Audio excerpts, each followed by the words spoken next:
Cố lên nha. Thôi lại một đấy đua. Nó mà lấy chốt quài đó mà.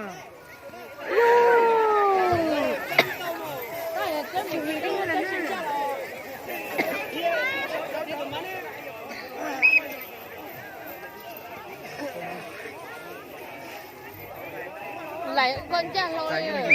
Có sự chơi là sự lại nè. Tại chị lò chứ.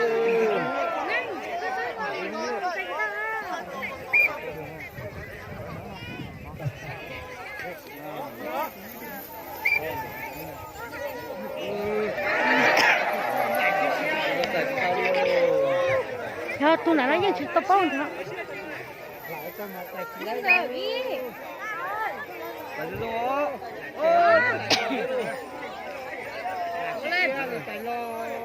Này xíu nói cho nó. Cho xíu xíu. Cho xíu xíu.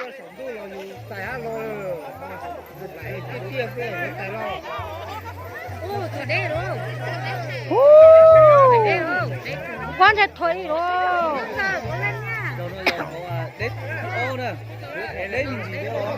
Này, cháu sẽ ham một xe.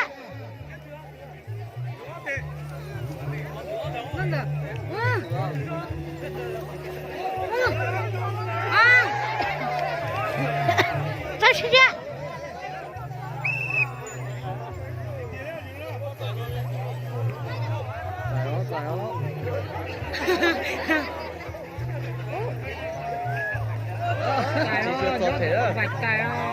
Chị tao đi chị đánh à.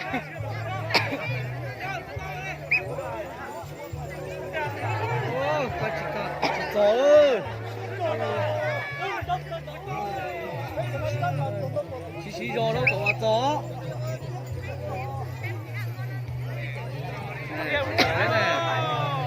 Ôi nhiều đây rồi nó mà.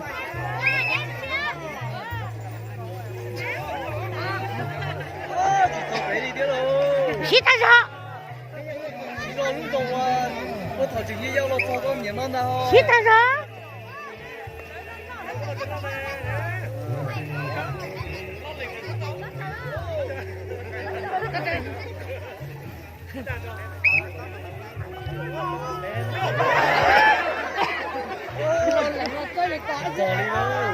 Xí rồi nhanh chào à. Xí rồi con rong à.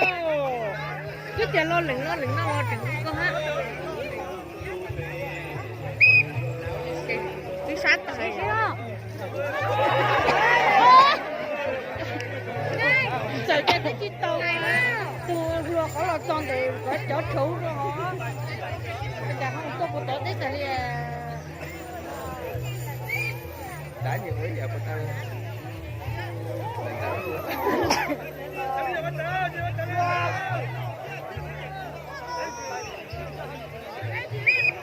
này nó đúng không? Wow.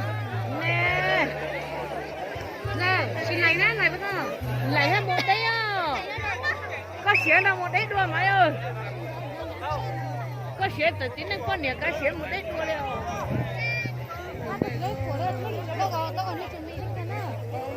Thôi thì chẳng mà ít sao nhớ tôi còn tí trên cái có lại tôi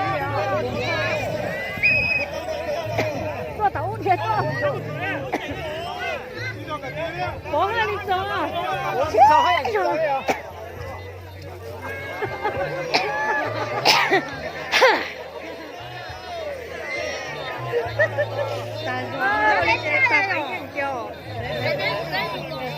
我就過邊得烏哈，因為啤咯，因為俾啊，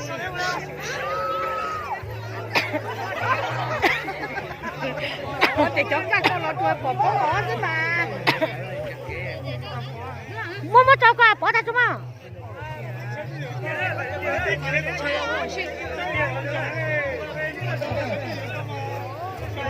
我這又屌波個木刺檔。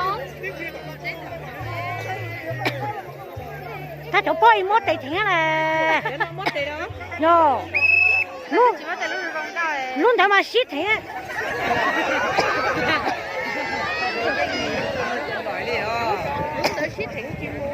nó nói xí thiện ta mà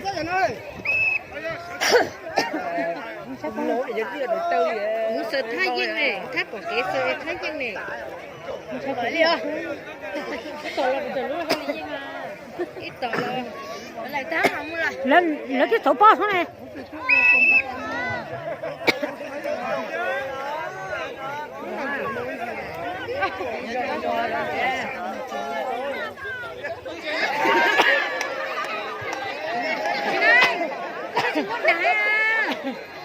cái trứng con đá này con à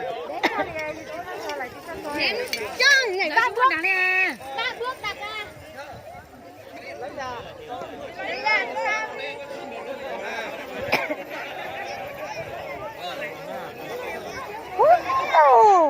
đi thả luôn đâu mà luôn nó là quá lộ gì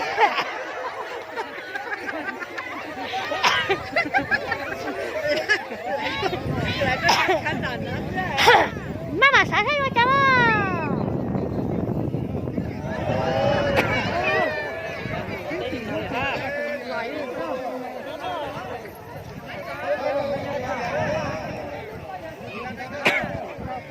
cháu ra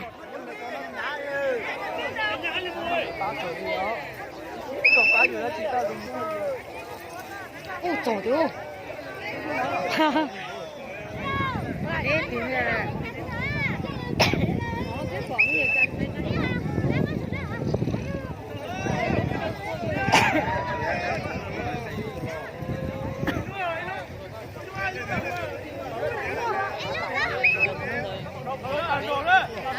Mama, chị Ninh, lấy đàn nè, mua đàn thật không?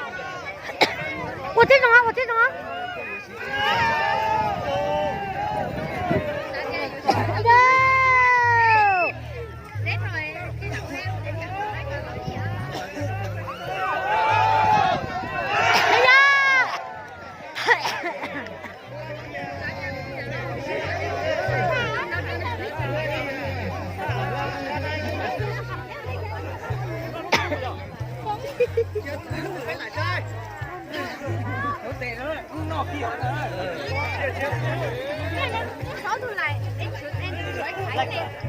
Ôi ta mà tôi nè. Nè nó mới soi này nó là đôi chim. Con chim có cánh nhảy. Có xả lên trà nữa. Là có ta lộ chuyện luôn đi đấy thì xuống rồi để khảo để có tôi chạy ra chút xíu tôi chạy lại nó chạy được Chim về máy. Tin đó mà tin lắm à. Tí mày. Wow, này sắc rồi, mi tô. Gì cơ? Không nhớ thuộc phải có ta. Vâng, nhớ rồi. Nhớ là sẽ này đúng không? của Hồ Diễn nọ, của lô bèo Phủ Diễn nọ, của Sảnh Giang cũng là yên bài thôi. Thế nhiều con nhiều con đời ngân lại có tài có xả đi trà rồi. Cũng sao mà chứ? Nè sợ kêu. Sao thì cũng là gì cái thiết tôi thấy nó trong tên này cũng tổ chức cái kho thì lại bỏ nó cũng là gì chấp về Thì về đâu chứ này? tập ấy mà lỡ chịu quên nó nè, thì nhiều sai còn thiếu chỉ chứa nhà chỉ là cái thằng này tết chuyện nó cũng là gì thiên đó tụ có những cái rồi là không có chi cho nó lại có hay gì do xế do thế để xin mà Rồi dù lúc xưa mà việc không giải bỏ là giải chỉ khơi rong nhiều của giờ. chia tôi có thế chả đấy à lúc chết cha lấy sao Nên nói bọn ta nếu lại có xả đi trà. bắt đầu lại mà cũng sai tiền lại ấy có mình trong các đó chỉ lại có cho cái bom mùa nó để xin mà Trong đi lại chỉ à có để chút cứ là rồi. gì cái đấy dạ thật cũng mà tôi rồi lại bói xưa chỉ Có lại tao có xài tao quần tàu. cũng sai tao tên hiểu tao cái theo nó rồi ít bó thế theo Nhớ có để tiếp rồi. Thì cho có thì anh đồ cơm rồi đi đó thì bỏ chỉ chua trò thế thì có khi giải chỉ chua tao ấy mà chứa chẳng nó nói但嘛，古啥的，rong cơm rồi đi. 到多的那一了的多，刚才看到来，包的古，古啥开个到了的，那扎个你晓得嘛？但俺们到的去，去什么那个，人家过来的过来啊， Đi, có chọn đâu đấy. 你要用啥的呢？